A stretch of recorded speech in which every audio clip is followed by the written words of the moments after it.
홍다통통.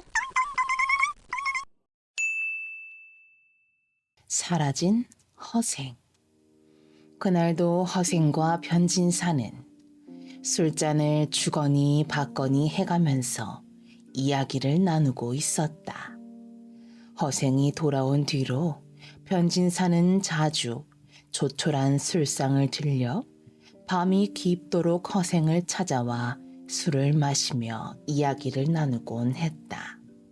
그동안 허생이 어떻게 돈을 벌었는가 이야기를 하니 변진사는 껄껄 웃으며 감탄했다. 정말 조선에 드디어 큰 인물 하나가 나는 모양입니다 그려.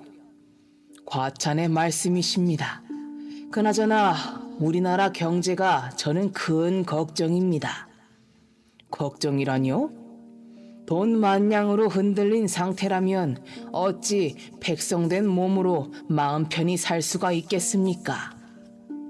그건 저도 늘 생각해왔던 것입니다. 저도 돈을 좀 모으긴 하였습니다만 사실 조선의 경제는 저같이 재산 있는 사람이 나쁜 마음 먹었다 하면 그 뿌리까지 흔들릴 것입니다. 변진사도 걱정스러운 얼굴로 말했다. 그도 늘 나라를 걱정하는 사람 중에 하나였다. 뜻이 통한 두 사람은 어떻게 하면 조선의 정치와 나아가 조선이라는 나라 전체를 좀먹는 사색 당파의 싸움을 없앨 수 있을까 함께 의견을 나누며 밤이 깊어가는 줄을 몰랐다. 백성들의 고혈을 빠는 수령 방백과 지방 토호들의 악정과 토색질, 그것을 막을 방법은 없는지, 조선이 부유하고 강성한 나라가 되어 백성이 굶주리지 않고 편안히 살 수는 없는지, 또 임진왜란이나 병자호란처럼 우리를 얕보고 침략하는 외적들을 미리 막을 방법은 무엇인지 두 사람은 열심히 궁리했다. 이런 이야기로 긴 밤을 지새며 열심히 이야기를 나누다 보면 어느새 창밖이 훤히 밝아왔다. 그러던 어느 날 변진사는 낯선 손님을 하나 데리고 왔다. 허생이 수인사를 나누고 보니 그 사람은 당시에 크게 이름을 떨치고 있던 이완이었다. 그즈음 조정에서는 북벌 계획을 세우고 여러 가지로 준비를 하면서 아울러 널리 인재를 구하고 있었다. 병자호란 때 인조는 남한 산성에서 호병에 저항하다 못해 삼전도에서 청태종의 발 앞에 무릎을 꿇고 항복했다. 이렇게 해서 청나라를 상국으로 받들게 된 것은 옛 상전인 명나라 대신 새로이 청나라의 종이 된 것일 따름이라고 생각하면 그만일 수도 있었다. 약하고 어리석어 버젓이 제 나라 제 강토를 가지고도 남의 종노릇을 한 것이 부끄러울 따름이지. 우리를 정복한 것이 한족인 명나라든 만주족인 청나라든 거기에 무슨 차이가 있는 것도 아니었다. 한족이 세운 명나라를 상국이라 부르며 상전으로 받들고 그 속국 노릇을 한 것은 부끄러운 것이 아니고 명나라를 멸하고 대륙의 새로운 주인이 된 만주족이 세운 청나라에 정복당하여 그를 상국으로 받들게 된 것만을 부끄러워하는 것은 이해하기 어려운 일이다. 그러하건만 그때의 지도자인 유생들은 조선이 명나라의 속국으로부터 청나라의 속국이 된 것을 죽도록 욕되고 부끄러운 것으로 여겨 북벌 정책을 추진했다. 타고난 종놈의 기질입니다. 그런 사람들에 대해서 허생은 이렇게 이야기했다. 그러게 말입니다. 선비집 종이 장사꾼 집 종보다 자기 신분이 높은 줄로 알고 한양 재상집 종이 시골 아전집 종이 되는 것을 욕되고 부끄럽게 여기는 것과 다를 것이 없지요. 변진사도 허생의 의견에 찬성했다. 그때 조선의 유생이라는 사람들은 명나라의 문화에 거의 중독이 되어 있다시피 했다. 그들은 명나라의 문물, 제도, 사람, 풍토 이런 것들을 하늘처럼 여기고 숭배했다. 명나라 것이면 방귀도 구리지 않다고 느낄 정도였다. 그들은 명나라가 조선의 상국이요 상전인 것을 지극히 당연한 일로 생각해서 명나라를 섬기는 일을 영광이요 자랑으로 여기기까지 했다. 그것이 이른바 4대 사상이다. 4대 사상이 얼마나 무서운 것인지 조선의 유생들은 깨달아야만 합니다. 그러게 말입니다. 그것은 독한 아편과도 같은 것이지요. 이렇게 관리와 유생들이 병들어 있으니 어찌 백성들의 삶이 편하길 바라겠습니까? 4대 사상은 약한 민족이 무력으로 정복을 당하면서 생기는 무서운 생각이었다. 문화적 정복은 정복된 사람들을 동화시키고 마취시켜서 정복당한 약한 민족으로 하여금 저를 잊어버리고 정복자를 숭배하고 따르게 하는 것이지요. 이대로 두면 4대 사상은 민족을 멸망시키는 큰 적이 될 것입니다. 허생과 변진사는 마주 앉기만 하면 이러한 일들을 진심으로 걱정했다. 조선의 4대 사상은 물론 조선시대에 와서 비로소 생겨난 것은 아니었다. 4대 사상은 삼국시대에 당나라의 무력을 빌어 삼국통일을 한 신라가 당나라에게 문화적으로 정복당한 것이 그 시작이라고 볼 수 있었다. 그 결과 정신적으로도 당나라의 노예가 되었을 뿐 아니라 정치적으로도 기꺼이 속국 노릇을 했던 신라에까지 거슬러 올라가 보면 조선의 4대 사상이 얼마나 뿌리 깊은 것인가를 알 수 있다. 당시의 임금 효종은 바로 병자호란 때 삼전도에서 청태종의 발뿌리 앞에 무릎 꿇고 항복을 한 인조의 아들이었다. 왕자 시절의 효종은 병자호란을 끝내는 것에 대한 대가로 청나라의 볼모로 끌려가 8년 동안이나 요양에 붙잡혀 있으면서 갖은 고통을 다 당했다. 그는 당시에 모진 일을 겪었던 터라 청나라에 대한 복수심이 잠옷 깊었다. 그리하여 그는 왕위에 오르자 곧바로 북벌 정책을 세우고 청나라를 칠 계획을 세워 부지런히 준비를 시작했다. 이런 효종의 뜻을 받들어 북벌 계획을 맡아보는 대표적 문신으로 우암 송시열이 있었다. 송시열은 혼백을 명나라에 팔아먹은 4대 사상의 우두머리라 할 만한 사람이었다. 송시열을 비롯한 대부분의 유생들은 몽고와 만주의 오지에서 일어난 청나라는 보잘것없는 변방 족속이요. 공맹의 도와 학문이 없는 오랑캐에 지나지 않는다고 생각했다. 그런 오랑캐의 무리는 신하임이 마땅한데 그 신하가 신하된 도리를 잇고 임금을 물리치고 그 자리에 올랐으니 천하에 용서치 못할 찬역이 분명했다. 그러니 마땅히 군사를 일으켜 죄를 묻는 것이 당연했다. 청나라는 명나라를 멸하였으니 명나라의 원수였다. 또 명나라는 조선의 상국이니 명나라를 멸한 명나라의 원수 청나라는 곧 조선의 원수였다.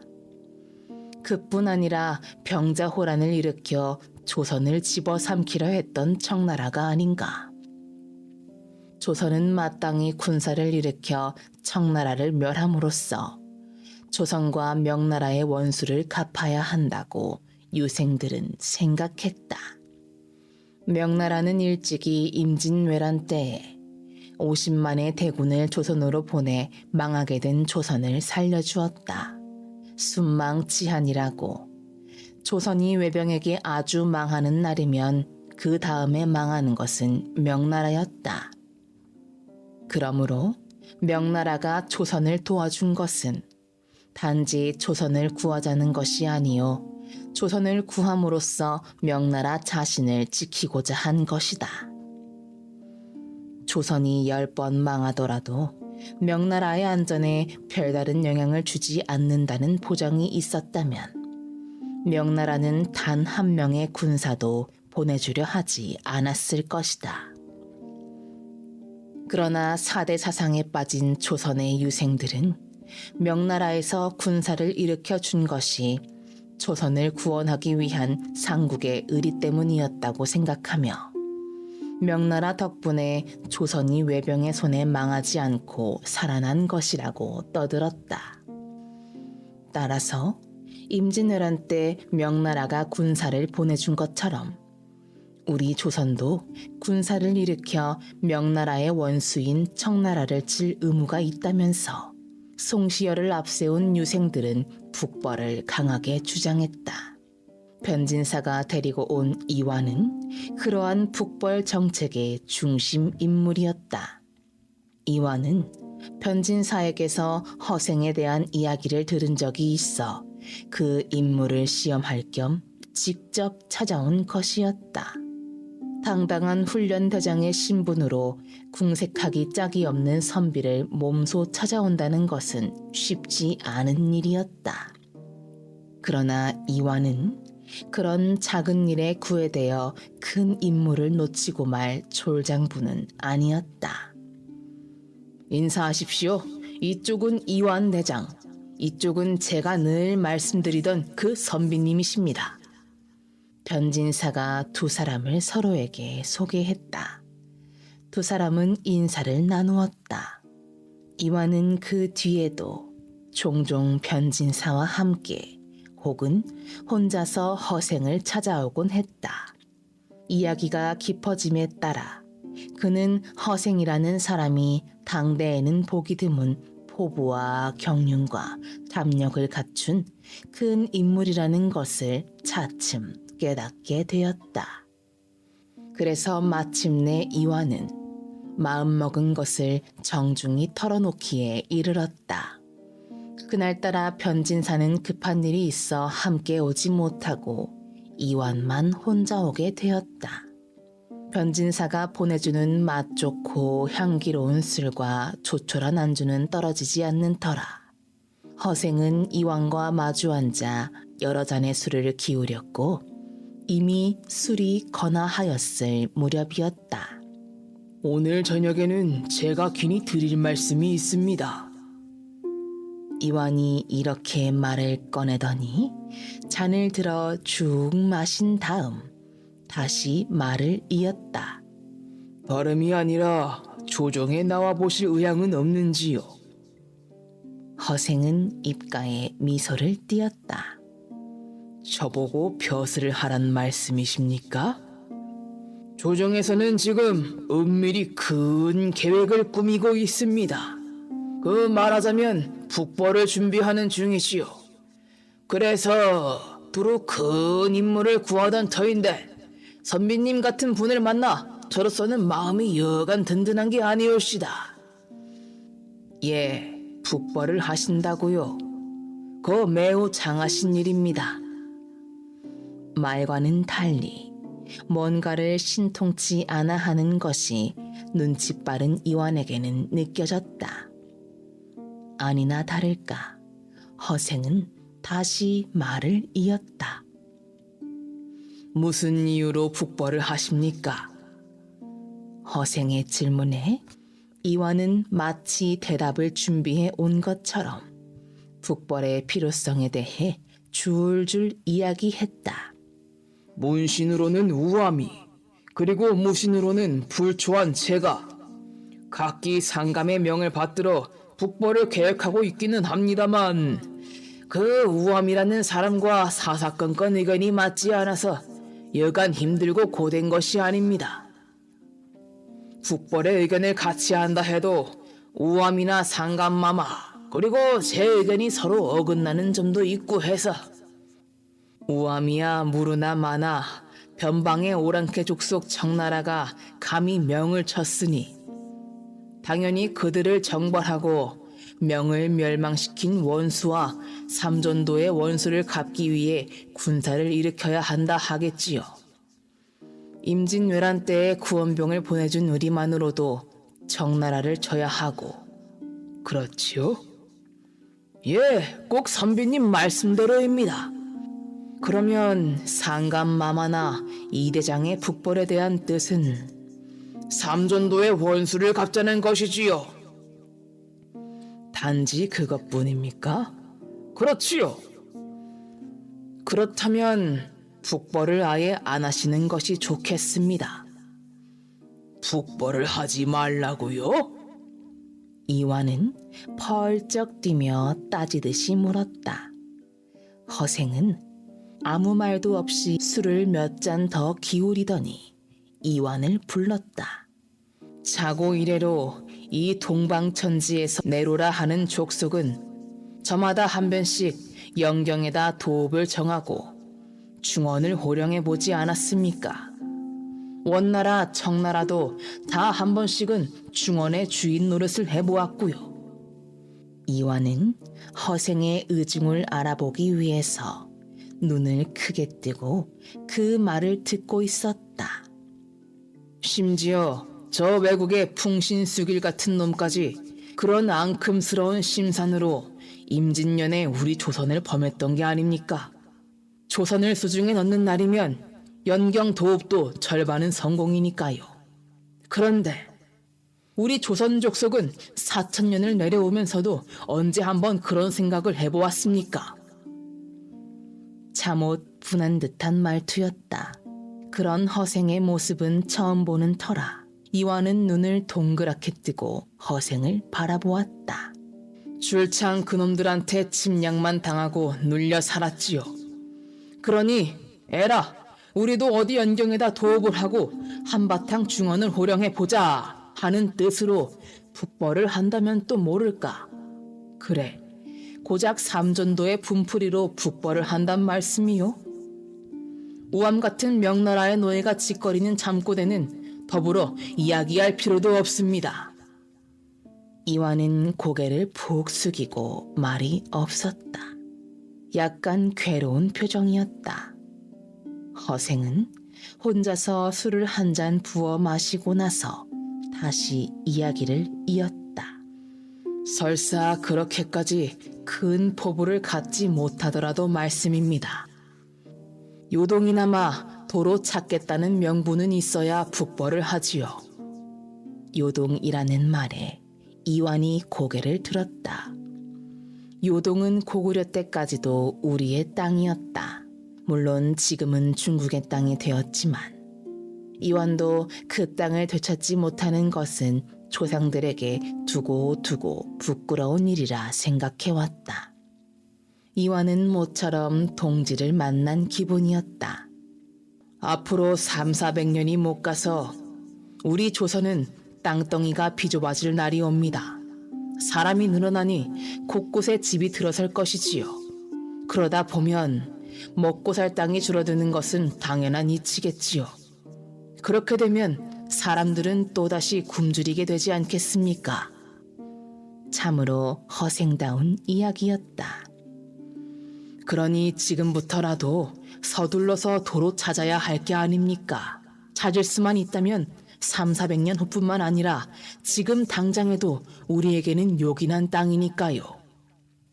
이완은 그런 허생의 마음씀에 절로 고개가 숙여졌다. 그런 일이라면 모를까 그래. 기껏 국력을 기울여 성패를 걸고 북벌을 한다면서 겨우 삼전도의 분풀이나 하겠다고요? 설마 그 북벌을 장기 한판 두는 일처럼 대수롭지 않게 여기는 것은 아니겠지요. 이완은 감히 대답할 수 없었다. 벼슬에 나가지도 않은 평범한 선비 허생이 저렇게 백성을 걱정하건만 자신은 임금의 뜻을 받드는 데 급급해서 그런 마음을 쓰지 못한 것이 못내 부끄러웠던 것이다. 이 대장, 예, 아까 준비를 하셨다 했는데 무엇을 얼마나 준비하셨는지요? 허생이 이완의 얼굴을 살피며 물었다. 한양에서 5,000명, 팔도에서 10,000명, 또합 15,000명의 군사를 훈련시켰고 그 군사를 1년 동안 움직일 만한 각종 병기, 군량, 화약, 돈, 뭐 그런 것들이 준비되었지요. 수군은요? 없습니다. 주로 육지에서만 전쟁을 할 작정이니까요. 이 대장, 예? 원나라가 중원을 평정하는데 군사를 얼마나 동원했으며 몇 해나 걸려서 평정을 했는지 아십니까? 이완의 고개가 다시 숙여졌다.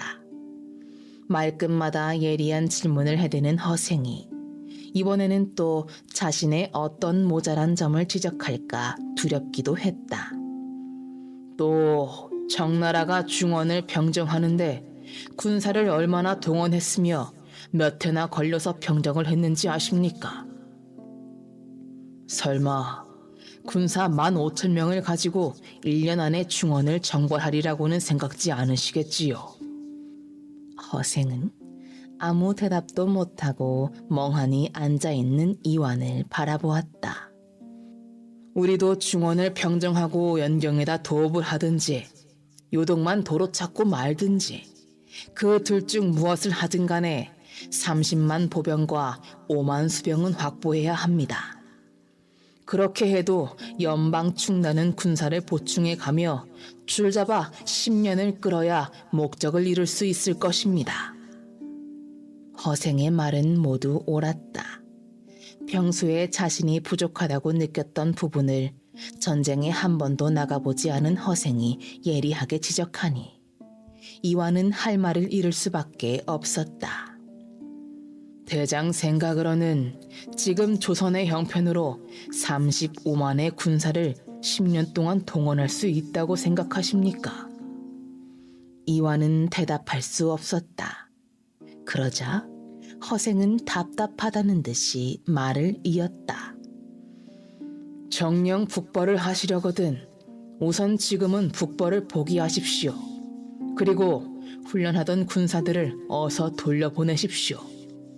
무기들은 녹여서 괭이나 만들게 하시고요. 또 돈과 군량은 가난한 백성들에게 나눠주십시오. 그리고 20년 동안 전쟁 얘기는 입 밖에 내지 말고 오직 조정에서는 사색풍당의 싸움을 물리치고 수령 방백들이 백성의 재물을 범하지 못하게 하는 일에만 힘을 기울이십시오. 그래서 우리 조선이 부강해지고 일반 백성이 나라를 신뢰하게 해놓으셔야 합니다. 20년은 너무 멀지 않습니까? 그래도 아쉬움이 남는다는 듯이 이완이 말꼬리를 잡았다. 그렇게 20년 동안 노력하여 뜻대로 조선이 부강해지고 백성이 조정을 신뢰하게 되면 그때부터 10년을 생각하고 전쟁 준비를 시작하십시오. 30-40만 군사를 10년 이상 될 수 있게 준비를 하라는 말씀입니다. 20년도 길다고 했는데 허생은 거기에 또 10년을 보태고 있었다. 그러나 듣고 보니 허생의 말이 옳았다. 우선 나라가 부강해져야 전쟁을 할 수 있다는 사실은 이완도 늘 고민하던 문제였다. 그러니 이완으로서는 적절한 지적을 하는 허생의 말을 귀담아 듣지 않을 수 없었다. 전쟁 중이라 해서 군사를 조련하고 병장기를 만들고 군인들이 먹을 식량을 장만하는 게 전부가 아닙니다. 이완은 이미 허생이 전술 이론에 능한 사람임을 간파했다. 허생은 돈 버는 데만 뛰어난 것이 아니라 매사에 합리적이고도 정확한 판단을 내릴 줄 아는 인물이었던 것이다. 또 염탄꾼을 몇백 명이고 청나라로 들여보내 400여 주의 지리를 세밀히 조사하고 군비가 어떤가를 조사하고 또 한편으로는 청나라 조정과 중원 백성의 사이를 떼어놓고 그 밖에도 할 일이 많습니다마는 우선 대강은 이렇습니다. 이완은 고개를 끄덕이다가 웃으며 말했다. 그렇다면 30년이 지난 뒤일 터인데 그때는 이 이완도 벌써 지하에 묻힌 다음이겠습니다. 허생은 웃으면서 대답했다. 이 대장이 돌아가셔도 나라와 백성은 있습니다. 한 개인의 수명은 불과 70여 년에 불과하지만 나라와 백성의 앞날은 영원한 것입니다. 우리가 우리 대에 못하면 우리 아들들이 있지 않습니까? 우리 아들들이 다 못하면 또 우리 아들의 아들들이 있고 말입니다. 허생의 역사를 보는 긴 안목에 이완은 탐복하고 말았다. 이완은 허생의 손목을 덥석 쥐었다. 평범한 분은 아니라고 생각했지만 이렇게 큰 뜻을 품으신 분인지는 미처 몰랐습니다. 제가 상감께 말씀드리지요. 매우 반가워하실 것입니다. 부디 조정에 나와 주십시오. 허생은 그 말에 껄껄 웃으며 대답했다. 실없는 말씀입니다. 자, 약주나 드십시오. 그 진정입니다. 저버리지 마십시오. 이완은 허리를 굽혀 부탁했다. 저는 모자라는 공부나 더 해야겠습니다. 오늘은 제가 과음을 해서. 그러더니 허생은 술상 앞에 쓰러지면서 드르렁 드르렁 골을 골기 시작했다. 이완은 하는 수 없이 자리에서 일어섰다. 그로부터 사흘 뒤 이완은 변진사와 함께 허생을 찾아왔다. 그러나 허생의 집은 이미 텅 비어 있었고 찬바람만 쓸쓸할 뿐이었다.